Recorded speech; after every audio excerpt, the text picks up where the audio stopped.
So today I'll talk about squashing those bugs and how do we actually do that at Nested? How do we deal with those bugs in practice? So a little bit about me, some developer facts. I do not use VS Code yet. I will use at some point, but not yet. And I like types with single quotes. Hope not too many people are leaving. Cool. Some fun facts about me, and I'm called Mr. Have a Nice Day at Nested because I do like to tell people to have a nice day. So what will I talk about? Before that, like a small thing, I will talk about 4 things. I know that breaks all of the rules about like 1, 2, 3, many, and so on, but we are developers, right? So we can talk complex things. So first thing, what is a bug? And you shall create bugs, right? Everybody creates bugs, and tracking bugs, and dealing with bugs. These are the 4 things that I will talk about today. So what is a bug? I'll try to make this talk a little bit interactive, so I'll ask you all to raise your hand up. Yes, people, please raise your hand up. Cool. Now, those people who have a definition of a bug in your head, please leave your hand up. Those people who don't know what a bug is, you can put your hand down. Cool, so some of the people know what a bug is, some people don't. I won't actually ask you to like give me a definition. I took one from Wikipedia, and you can read it here. The 3 key words here are unexpected, unintended, or incorrect. So something that you don't expect, that behaves the way you don't expect it to, is categorized as a bug. So I know there has been this thing floating around whether this is a bug or whether this is a feature. Like some developers like to call bugs features, right? So usually that's because developers make assumptions about how things should work in a way that's different to how normal people think.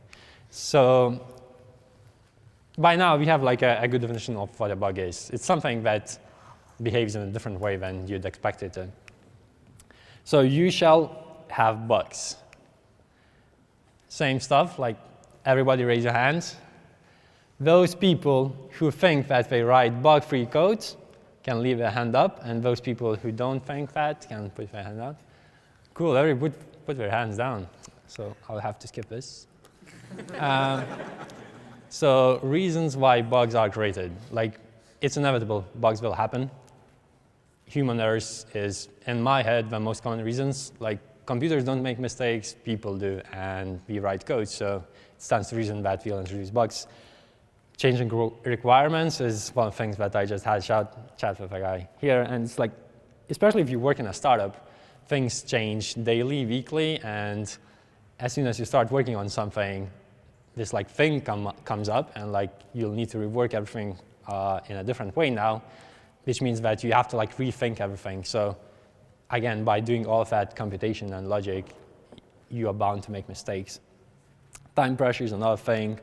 Miscommunication or no communication. So like there's a lot of communication that has to happen between you and your PM to like get the thing in a state that people actually intend to use it. So again, this like expected behavior, you have to like communicate that very properly. And software complexity, like software is a complex thing inherently. So bugs are bound to happen. So now that we're on the same page, we know what a bug is, and we know that everyone introduces bugs. How do we track those little things? Raise your hand up if you know Joel Spolsky. Oh, wow. Not that many people know about Joel Spolsky. So how many people know about Stack Overflow? How many people have used Stack Overflow? Yeah, so Joel Spolsky is one of the guys who created Stack Overflow, so you should know about that guy. And he invented a Joel test. So that's a 12-step thing that tells you like how to write better software or better code. And in this particular case, I'll talk about bug database. So yes, I have a question. How many people have a bug database at work? OK, a fair few. That's cool. So painless bug tracking is part of like having a bug database. So what do you actually need to have a proper bug report? Like what comes in there? And Joel says that we need only 3 things. So we need steps to reproduce that bug. We need an expectation. What did we expect to happen once we did those steps and what actually happened. By having those things, we can actually reproduce that bug and hence sort or fix it. So how do you report bugs? First thing is automated reporting. This is like a large chunk of your bugs will come through this. At least that's true for us at Nested. So there's a bunch of like monitoring tools, and Aubrey and Tom talked about New Relic and how we use New Relic. We actually started with Rollbar, and in the end we ended up with Sentry. Granted, they are slightly different tools to what New Relic does or what some other tools do. They're purely error reporting. So we ended up with Sentry, and this is how a bug report actually looks like for us in practice. So we get this bug report. We send some additional data, and the key bit here is the full story current session URL. So it's a nice URL code that actually gives us this. We can go in and watch the actual user story. So like we get a bug report and we get a video of what the user was actually doing on our site when trying to debug it. So it's incredibly helpful when like trying to figure out what happened. So logging is one way to like get insight into what happened. Seeing that thing is another way how you can like see what users did on your site. This is not always possible. So like this adds size to the thing that's running in your browser. Like you have to get that script, you have to actually track that. So it adds size, but on most marketing sites, like we have at Nested, it's totally possible. And in my head, it's quite a recommended way of doing that. So full story is the tool that we are using. There are more tools. These are the 4 tools that were listed on StackShare. You can find more about them on StackShare. Like if you don't know StackShare, go to StackShare. It's a quite cool site. So automated reporting tools is one way you'll get bugs. Another way is the good old user reports. So this is like the actual user report that we got at Nested at March 22nd. And this is how it will look like. So this is actually quite a good report in that we did get the steps to reproduce the bug. We did get what actually happened. And what should have happened is implicit in that we should know what should actually happen once you do those steps, because we built that software. So this is quite a good report. In reality, you're going to have to do a lot of face-to-face talking to people and trying to figure out what actually happened. So like user reports can be helpful, but sometimes it's like a double-edged sword in that it's more work to get the data that you need. There's another way of like getting those user reports, in that we get Slack messages saying that, oh, shit's broken, so fix it. So this is another one, a real example of like our site being broken and I was the culprits. So bug database. So now that you know how to get those bugs in, let's talk about where do you actually like keep them. So ideally, your bug database would be a single source of truth for all of the bugs, so you know where to look for any possible bug that ever happened to you or that you have that you are tracking. So Clubhouse is our tool of choice. It's like a project management built for software teams. This is how it looks like in practice, and these are the bugs. So you can actually see bugs living among the features and chores that we actually deal with. Fun fact, you'll notice that there are points on most of the cards that have been estimated, but we don't estimate bugs. That's intentional. We don't really know how long it will take us to fix it because, well, we didn't introduce it intentionally, hence we don't really know what's happening. So how can we know how to fix it? Well, we'll need to figure out. There's a bunch of tools that allow you to track or like project manage. We've used Trello initially. It was too general for us, so hence we've tried out Clubhouse and we quite liked it. I know Product Board was floated around and it went away. I don't know why. Manuscript is worth mentioning because it's co-founded by Joe Spolsky himself, so that stuff must be good, right? Like it's the guy who writes software. And the second bit about the bug database is integrations are important. You want to get your integrations right, and that bugs should be flowing to that database easily. You shouldn't need to have to manually dive them in or like gather those reports, because like that means that this will never happen and you'll just have stuff lying around. So Clubhouse has an integration with Sentry. It's not that good. We had to actually roll our own thing where every Sentry error creates a Clubhouse card. So we actually like see those cards piling up, and it's part of our flow. So those bugs are never out of sight. We always think about them when we are estimating and planning our things. We have Slack integrations. So yeah, now that you have this bug database, you get all of those bugs in, you have to like deal with them. So the fifth thing that Joel tells us to do is fix bugs before writing new code. Who actually here fixes bugs before writing new code? Raise your hand. 3 people, 4 people, 5 people, do I get more? No. Okay, cool, so 5 people, that's not too much. According to Joel, that should be a day-to-day thing. And I understand that why there's not too many people who actually do this, because it's freaking difficult. But before going into why this is difficult and how to get around this, let's think a little bit about why would you actually want to fix bugs before writing new code. So there's a great Joel post about this. Again, Joel. Takes less time to fix bugs the sooner you find them. So once you introduce something, if you are told immediately that the thing that you've introduced caused a bug, it's much easier for you to think around it and try and figure out why this actually happened. The longer it actually takes for you to like spot a bug and get around to fixing it, the longer you'll actually need to like spend on that bug. You'll actually need to get that same context, get into the environment. Like if it's a separate project, you mean to like pull everything and that sort of stuff. So it's becoming more and more difficult the longer it takes for you to find it. Better estimates, that's not an obvious one. So why do we get better estimates by having all of those like bugs solved immediately? And the reason for that is that, again, we don't estimate bugs because we don't know how long it will take us to fix those bugs, right?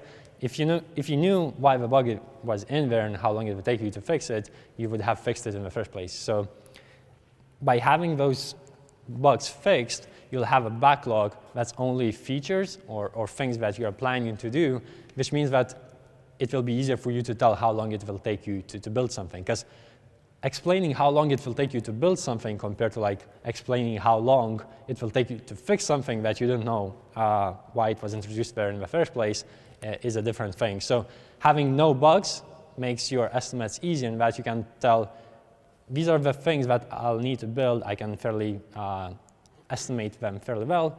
Hence, I can give you a better timeline. And the next before final bit is code is ready to ship at all times. So you have that confidence that things are working. If you introduce a bug, you'll immediately see that something is not working. So again, it's like a better feedback loop. And the final bit is it reduces distractions. So it's not what Joel told, it's the bit that I've added. Don't tell this to Joel. So it actually like makes your life easy in that you get less distractions. So you can focus on the features that need shipping as opposed to like having those bugs lying around and just like bugging in your eyes unless you actually don't watch out those bugs, in which case shame on you.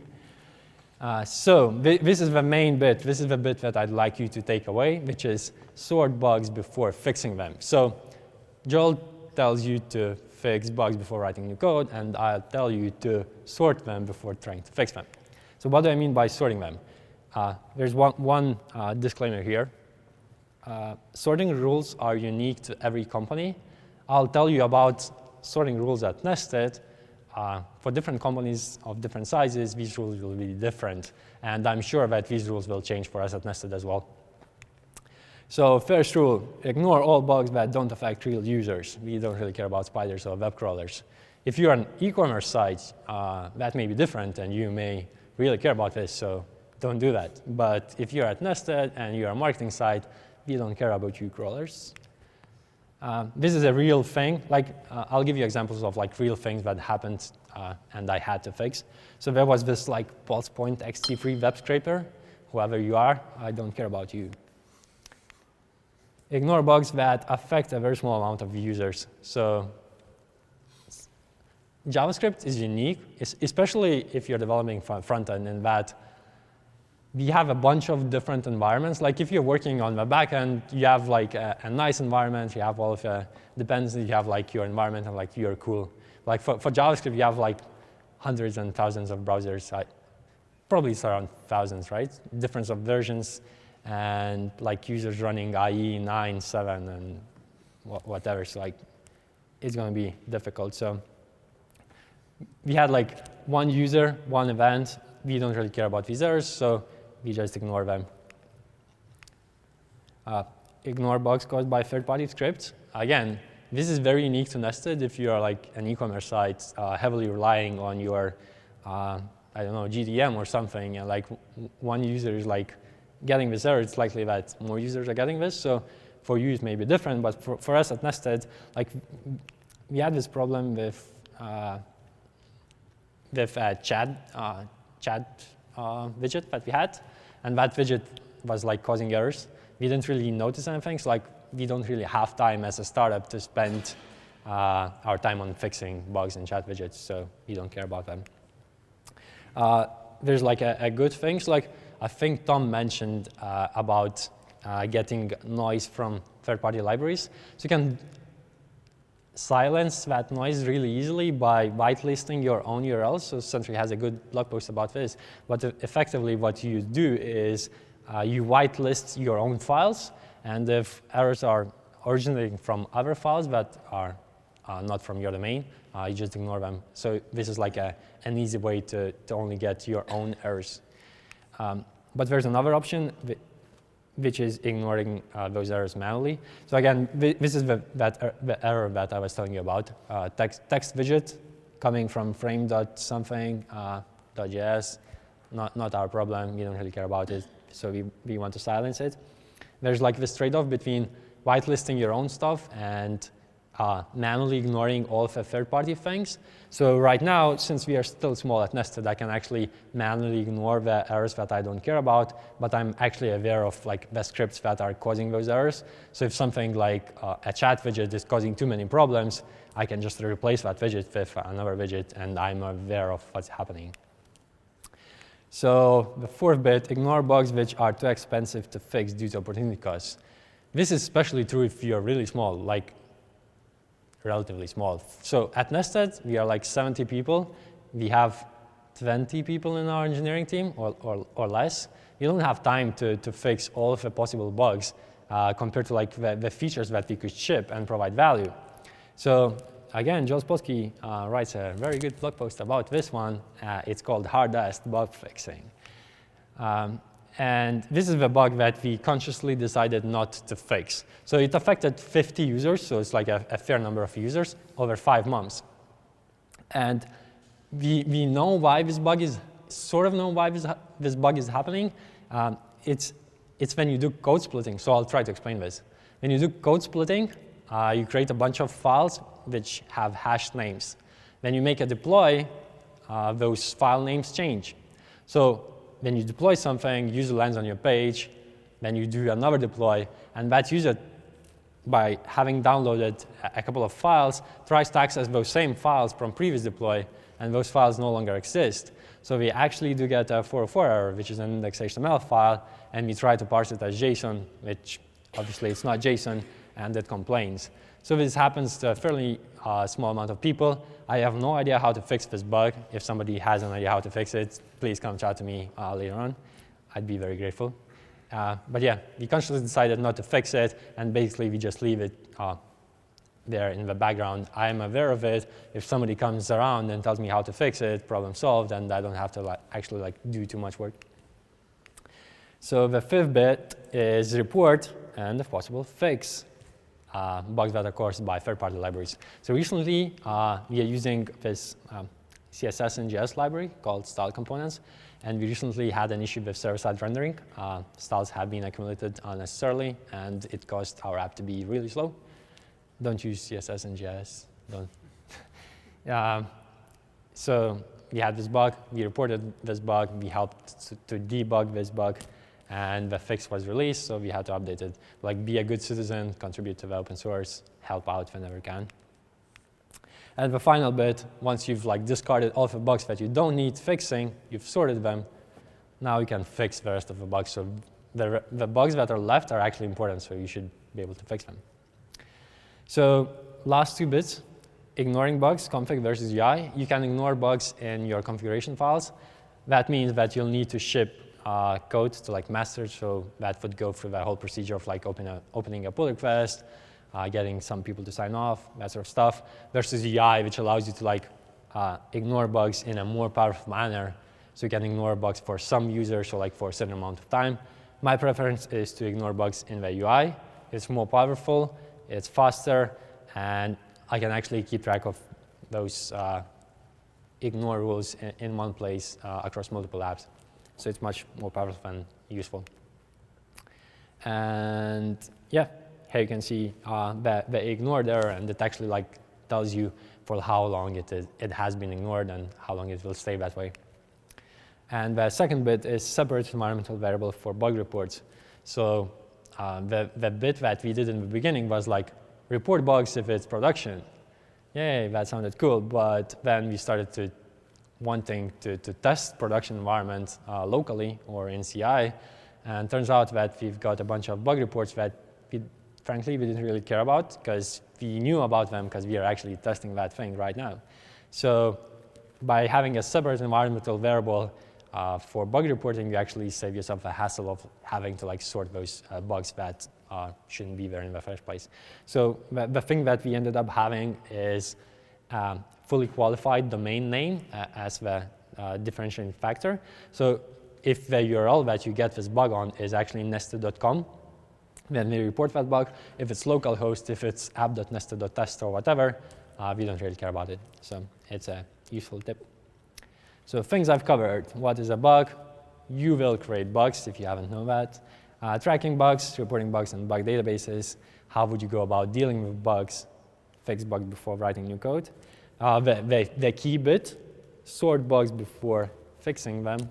And yeah, ignoring bugs and separate environmental variables. Thank you very much.